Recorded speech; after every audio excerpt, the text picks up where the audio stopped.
சிவந்தி academy Tiruchendur SBI PO-வுக்கான சிறப்பு online பயிற்சி வகுப்புகள் நடைபெறுகிறது.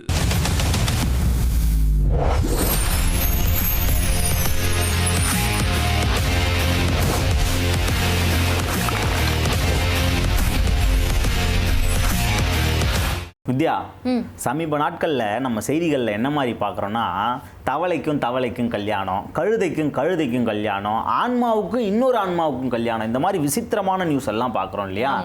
அதை விட ஒரு விசித்திரமாக ஒரு நியூஸ் இருக்கு. என்னன்னா, ஒரு ஆணுக்கும் ஒரு முதலைக்கும் கல்யாணம் நடந்திருக்கு. என்னது, ஆணுக்கும் முதலைக்கும் கல்யாணமா? ஆமா. எங்க அருண், நம்ம ஊர்ல நடந்துச்சா? நம்ம ஊர்ல இந்த சம்பவம் நடக்கல. இது எங்க நடந்துச்சுன்னா, மெக்சிகோ நாட்டில் இருக்கிற சான் பெட்ரோ ஹவு மெலுலா அப்படின்ற ஒரு ஏரியாவில் தான் நடந்திருக்கு.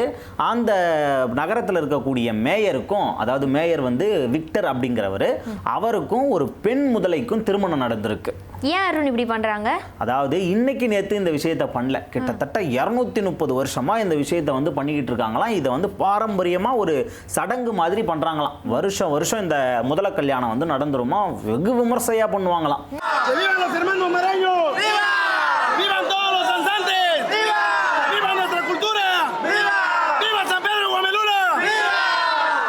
அதை ஏன் அந்த மேயருக்கு பண்ணுறாங்க அப்படிங்கிறது தான் இங்கே வந்து ஒரு பெரிய விஷயமே. என்னன்னா, அந்த 230 ஆண்டுகளுக்கு முன்னாடி அந்த நாட்டில் இருந்த சாண்டல் பகுதியில் இருக்கக்கூடிய மன்னனுக்கும் அங்கே இருக்கக்கூடிய ஒரு பழங்குடியின மக்களுக்கும் வந்து ரொம்ப காலமாக வந்து வாக்குவாதம், சண்டை அப்படின்ற மாதிரி இருந்திருக்கான். இதை எப்படியாவது போக்கணும் அப்படின்னு சொல்லிட்டு அந்த மன்னன் என்ன பண்ணியிருக்காரு, அந்த பழங்குடியின பெண் ஒருத்தங்களை வந்து கல்யாணம் பண்ணியிருக்கார். அது மூலமாக அவங்களுக்குள்ள இருந்த நீண்ட கால சண்டை வந்து சுமூகமாயிருக்கு. எல்லாம் ஒன்று சேர்ந்துட்டாங்க. கல்யாணம் பண்ணதுக்கு அப்புறம் எல்லாம் மாமா மச்சான் ஆயிடுவாங்க இல்லையா, அந்த மாதிரி எல்லாரும் ஒன்று சேர்ந்துட்டாங்க. இந்த கல்யாணம் நடந்துச்சு இல்லையா, மன்னனுக்கும் பழங்குடியின பெண்ணுக்கும், அதை நாம இதுக்கப்புறம் வழியா தொடரணும் அப்படின்னு சொல்லி ஒரு முடிவு எடுத்திருக்காங்க. ஆனா வருஷம் ஒரு பொண்ணை நாம வந்து அந்த மன்னனுக்கு கல்யாணம் பண்ணி கொடுக்க முடியாது இல்ல.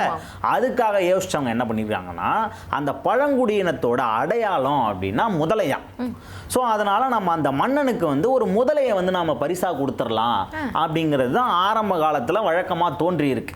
அது நாளடைவில் என்ன ஆகிருக்குன்னா, மன்னர் காலம் முடிஞ்சு இந்த மக்களாட்சி வரும் இல்லையா, அந்த மாதிரி வந்ததுக்கு அப்புறம் மேயரா அந்த நகரத்துக்கு யார் பொறுப்பேற்றிருக்காங்களோ அந்த மேயருக்கு வந்து நம்ம வந்து இந்த முதலையை வந்து கொடுக்கலாம், பரிசா கொடுக்கலாம் அப்படின்ற மாதிரி முடிவெடுத்திருக்காங்க.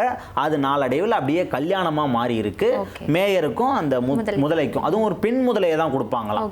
ஆண் மேயருக்கும் பெண் முதலைக்கும் பரிசா கொடுக்கறத அப்படியே கல்யாண நிகழ்வா மாத்தி இருக்காங்க. அந்த கல்யாணம் தான் கடந்த சில ஆண்டுகளா நடந்துகிட்டு இருக்கு.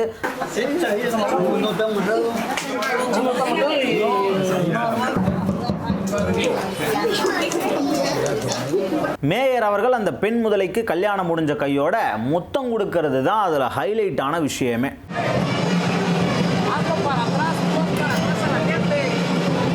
என்ன அருண், முத்தம் கொடுக்கும்போது அது கடிச்சிராதா? இல்ல, இது நீ இப்ப யோசிக்கிறியே, அவங்க 230 வருஷமா யோசிக்காமல இருந்திருப்பாங்க. முதலையை கூப்பிட்டு வரும்போதே அதோட வாயை நல்லா டைட்டா கட்டி தான் கூப்பிட்டு வருவாங்க. அதனால மேயர் மட்டும் இல்ல, சுத்தி இருக்கிற யாருக்கும் எந்த பிரச்சனையும் நடக்காது. சரி, இதை பண்றதுனால உங்களுக்கு என்ன பலன் கிடைக்கும்? இது ஒரு நல்ல கேள்வினே சொல்லலாம். என்னன்னா, நம்ம ஊர்ல வந்து இந்த மாதிரியான விசித்திரமான கல்யாணம் பண்றது எதுக்காக, மழை வேண்டி கல்யாணம் பண்ணுவாங்கல்ல, அந்த ஊர்லயும் கிட்டத்தட்ட அதே காரணத்துக்காக தான் பண்றாங்க.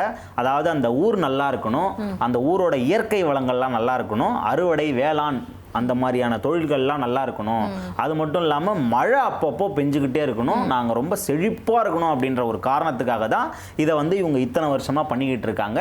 இது வந்து ஒரு பாரம்பரியமான ஒரு சடங்கு அப்படின்னு சொல்லிட்டு அங்கே இருக்கிற மக்களால் போற்றி பாராட்டப்படுகிறது. கேட்கவே ரொம்ப விசித்திரமா இருக்கு அருண்.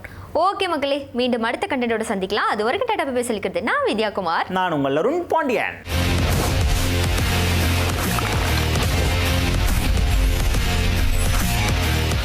சிவந்தி அகாடமி திருச்செந்தூர் SBI PO-வுக்கான சிறப்பு ஆன்லைன் பயிற்சி வகுப்புகள் நடைபெறுகிறது.